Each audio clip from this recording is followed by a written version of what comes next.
leite. Quando a gente faz o processo de talhar o leite, né, para a gente conseguir a coalhada, para a gente pegar aquela parte até para fazer uma ricota, né, que seria essa parte aqui de cima na figura, o que sobra, aquele sorinho, é o whey protein, tá? Então, o whey, ele, quando a gente faz aquele iogurte de kefir, né, não joguem fora aquele soro que fica do iogurte e tal. Aquilo lá é muito rico em proteína de excelente qualidade. Aquilo lá não é gostoso, mas se quiser tomar aquilo lá, é maravilha. O que eu trouxe aí para vocês sobre o whey protein, já colocando aí logo de cara o colégio americano, né? Evidências apontam que suplementos de proteína e aminoácidos não são mais nem menos efetivos do que alimentos quando o teor energético está adequado para ganho de massa magra. É o principal ponto. Por isso que a gente falou tanto sobre isso: ajuste calórico, ajuste de carboidrato, de proteína na dieta. Atingiu isso? Vida que segue, né? A gente consegue levar muito bem. Pontos que a gente tem que levar em consideração, né? Contaminações que podem acontecer com substâncias ilegais, né?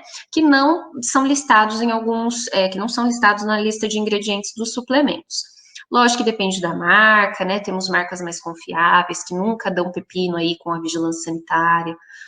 Mas são possibilidades que a gente, né, acaba correndo risco, por isso que eu acho que é muito perigoso a gente trabalhar com suplementos que, principalmente de marcas que não são muito conhecidas, com atletas mesmo, porque um atleta ele pode ser submetido a qualquer momento a um teste de doping. E aí, se ele se pega uma substância ilegal ali num suplemento que às vezes a gente nem sabe que ele estava consumindo naquele suplemento aquilo, acabou, entendeu? Acabou, às vezes, uma competição que ele espera uma vida inteira para ter. Então, assim, a gente tem que ter muito cuidado nesse sentido e ter uma boa confiança na marca que a gente está indicando. Para público geral, eu até posso deixar alguns nomes com vocês, mas assim, são marcas, né, tanto nacionais quanto internacionais que a gente tem de confiança, mas normalmente as marcas internacionais ou a matéria-prima exportada, né, lá dos Estados Unidos, enfim, tende a ser um pouco mais de qualidade, tá? Ingestão de leite, que é de onde é extraído o whey, né, se mostra superior aí à taxa de síntese de proteína comparada à carne bovina durante as 2 primeiras horas após um exercício de resistência.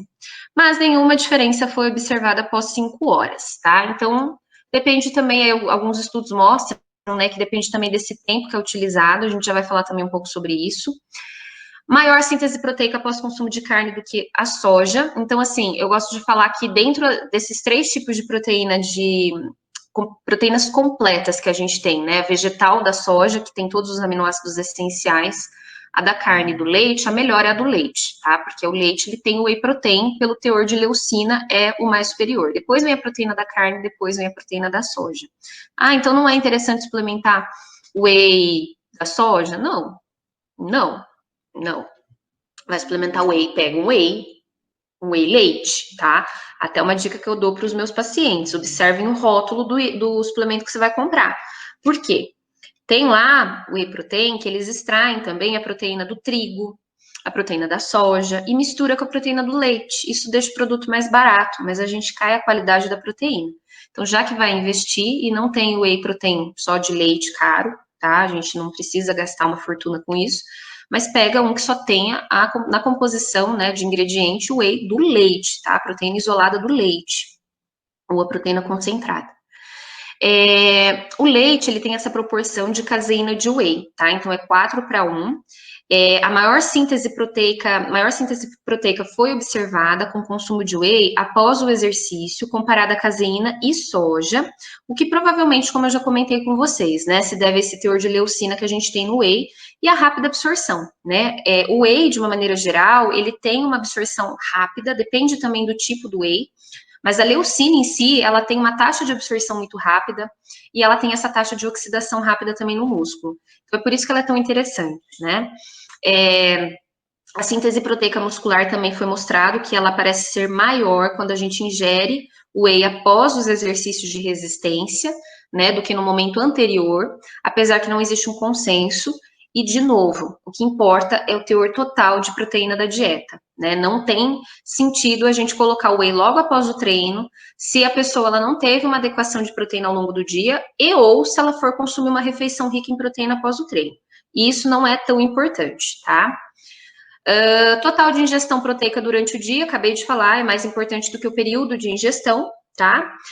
Se conseguir colocar a proteína próximo do horário do exercício, independente se é uma refeição completa ou se é um suplemento, é bom, tá? Dentro de 2 horas após o treino.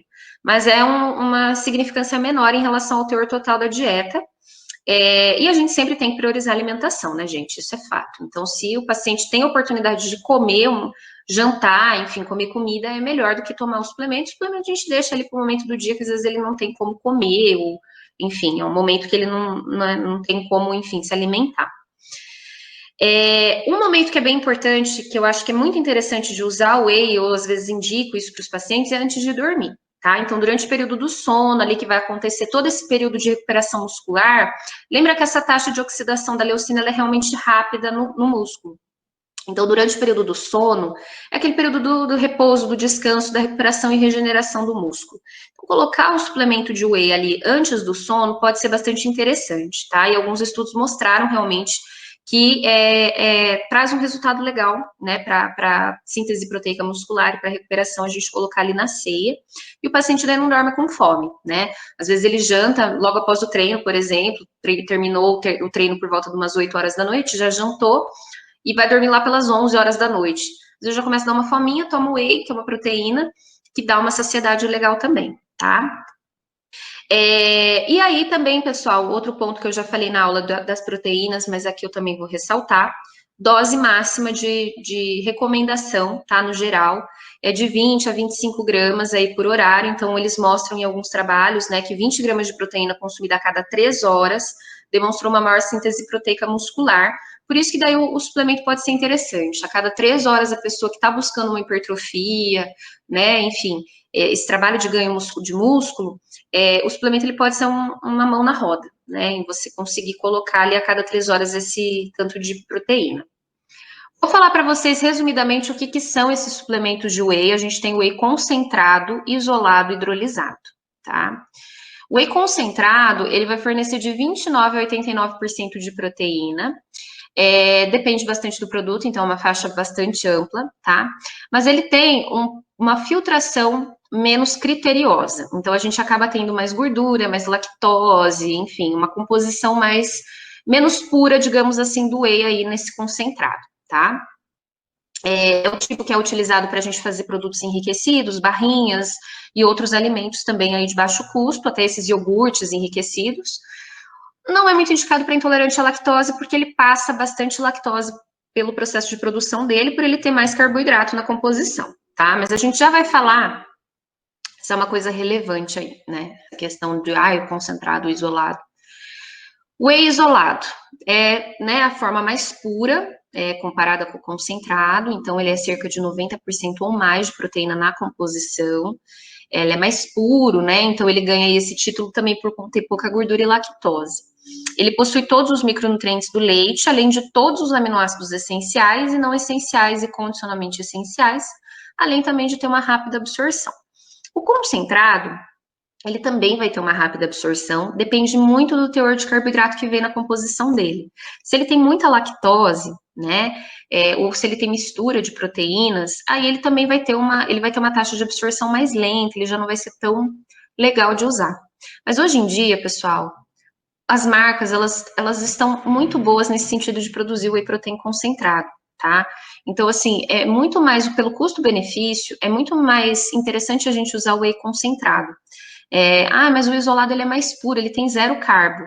Mas um concentrado de até 5 gramas de carboidrato na dose, que diferença que vai fazer na dieta do paciente 5 gramas a mais de carboidrato? Diferença nenhuma. E o custo do whey concentrado tende a ser bem mais em conta, tá? Então, assim, já falando para vocês aí, mastigado mesmo, né, por experiência própria, eu indico muito mais o whey concentrado. Eu só não indico ele para quem é intolerante à lactose, porque pode vir a dar aí algum desconforto, tá? E temos ainda o hidrolisado, que é a maior balela que existe, né? Porque o hidrolisado já vem quebrado, a proteína já vem digerida para eu poder ingerir, já absorver. Balela! Os estudos não mostram que ele tem um poder de promover maior síntese proteica, que ele tem uma melhora em relação à hipertrofia ou recuperação muscular em relação ao isolado ou concentrado. Então, o hidrolisado, ele já vem quebrado, tá? Ele já vem como se fosse o whey isolado, que teve a quebra das cadeias de aminoácido, então aí a gente não tem o processo digestivo. A pessoa, ela toma, a proteína já está degradada, pronta para ser absorvida na forma de aminoácido, tá? Para quando que seria interessante um whey hidrolisado? Não acho nem que é tão interessante para mundo esportivo. Eu acho que ele é mais interessante para nutrição clínica, né? Então, para pacientes que têm ali uma síndrome do intestino curto, né, que passaram por ressecções intestinais, que estão com grandes problemas de absorção de nutrientes. Esses são pacientes ou que sofreram ali uma retirada do estômago por um câncer gástrico, né, ou uma ressecção total ou parcial do estômago, enfim. Aí já é interessante o hidrolisado, né, aí essa pessoa ela vai ter uma economia de energia do organismo dela em fazer esse processo digestivo da proteína para poder utilizar. Então, são questões orgânicas, de problemas orgânicos, que daí é interessante a gente entrar com